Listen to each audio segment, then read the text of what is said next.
For any of you who had held out hope that Cenk was wrong in his predictions that there would be a grand bargain, it looks like you were wasting your time, wasting your hope, actually, because next Wednesday we're going to have President Obama's budget proposal. We have early details out on it, and it doesn't look good. There's massive entitlement cuts coming, cuts to Medicare, cuts to Social Security, as well as other cuts too. So we've got the details for you. We're going to bring up some details on what's going to be proposed next week. So overall, it's expected to reduce the deficit by $1.8 trillion over 10 years. And it does that in a number of different ways. We're going to be having $400 billion in healthcare savings or cuts, depending on how you look at it. Means testing of certain benefits in Medicare. A big change in how benefits are doled out in Social Security. The chained CPI is going to be reintroduced. It seems like Obama can't go a week without proposing that. Some of the good things that we're actually going to have. He's going to be paying to expand access to pre-K education. There's going to be limits set on tax-preferred retirement accounts for the wealthy. And also there's going to be, I didn't actually know that this was necessary, but they're going to be stopping people from collecting full disability benefits and unemployment benefits at the same time. So some of this is good, some of it's bad. Yeah, most of it is bad. Yeah. And is this the part where I say I told you so? Yeah. Okay, all right. Or I can go with what now? Okay.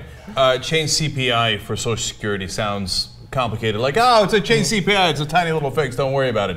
It's an epic disaster. And look, let's just get right to it. Real liberals are saying, and real progressives are saying, let's primary all the Democrats who vote for this. Now, of course, if you're a Democrat and you vote against conservatives, there's massive consequences. Like, oh my God, if you vote for gun control, watch out. So they all panic, they don't vote for it. Well, there should be some goddamn consequences if you vote to cut Social Security as a Democrat. So, a lot of people have different opinions on it. My opinion is absolutely clear. Let me give you the numbers first before I get into Obama's horrible, ridiculous, I'll leave it there, strategy, okay? I could add a lot of adjectives. Bernie Sanders makes some great points. If you're 85 years old, you're only getting $1,200 a month, right, from Social Security. It's not like you're getting rich off it. $1,200 a month, that's it, right? As an example, 85-year-old. Well, let's assume you're not. That's in addition to whatever you're making from your job. Yeah.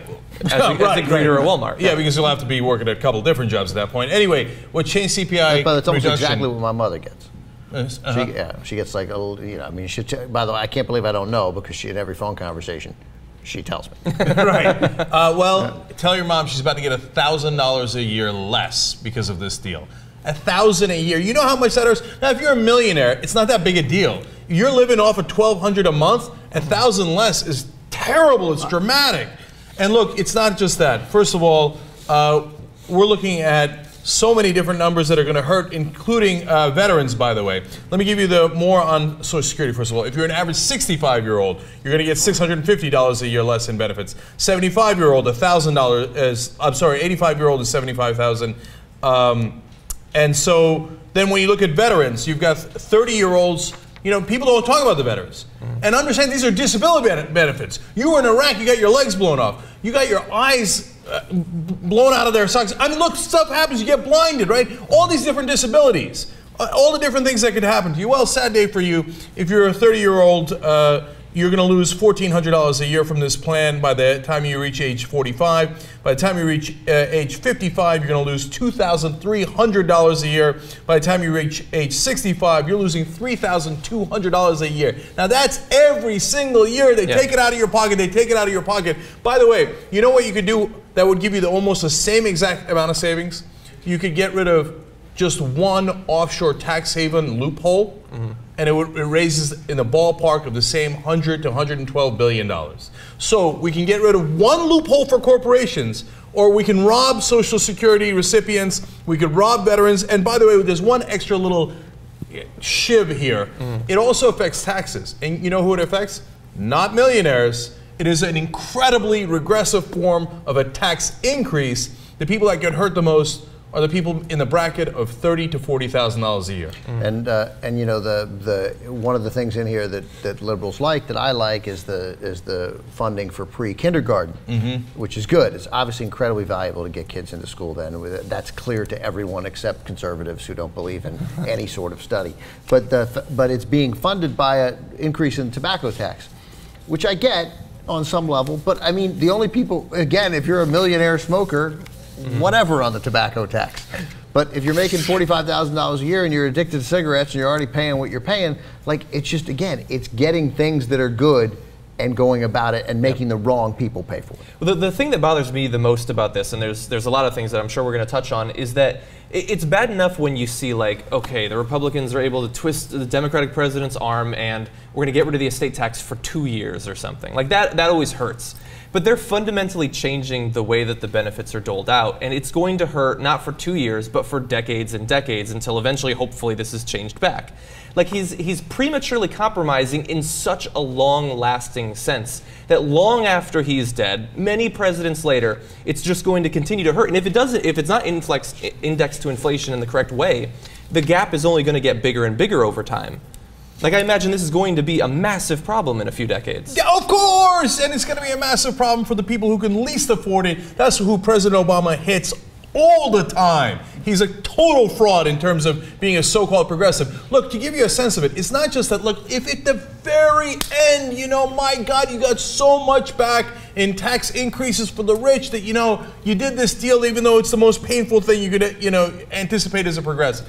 No, as usual, and the New York Times says, in an effort to demonstrate his willingness to compromise with Republicans, he is putting it up front. Okay, yeah. We got it.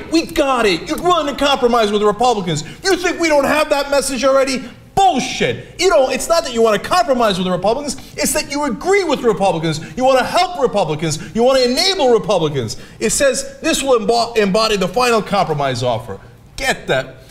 Yeah. Are you kidding me? And what does Boehner say today? He says, thank you very much. I'll take it, and I'll give you nothing in return. So our new rules are, whatever we agree on, the cutting Social Security and Medicare, I'll take it, and you'll get nothing in return. Okay, here's the thing. Here's the question you have to answer, because I disagree about what's in its heart. I think you sound as ignorant as anybody else when you pledge to know what he actually feels. I don't, no.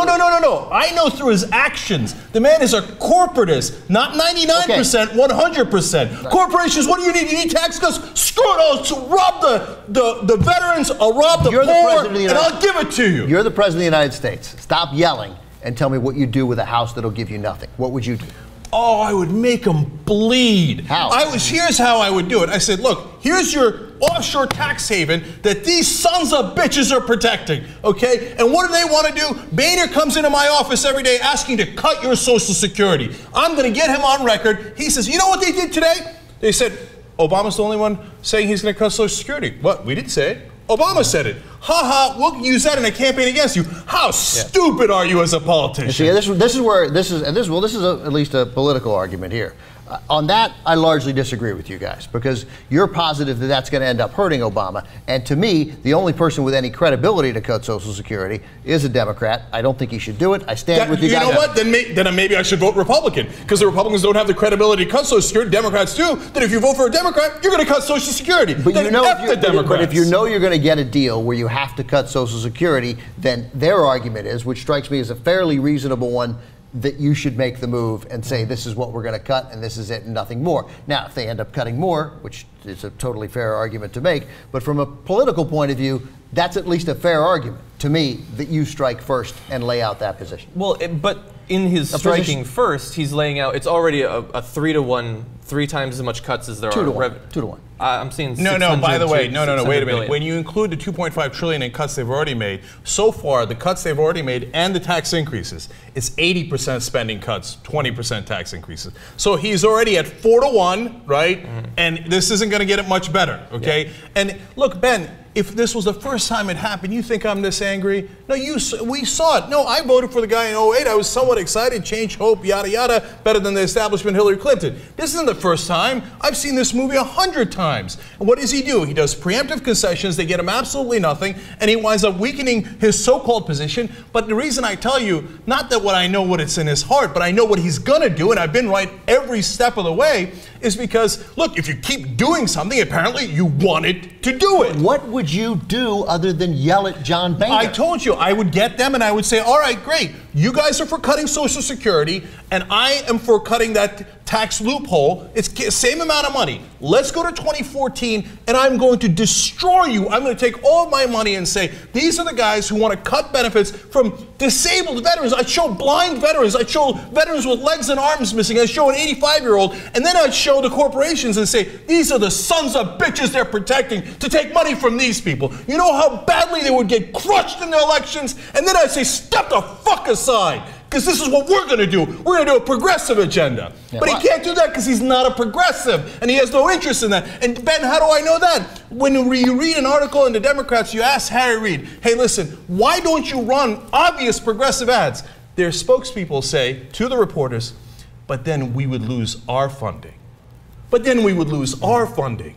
You see that? It's all about the corporations that bought both sides. This is good cop, bad cop. So don't, Obama, progressive. What a joke.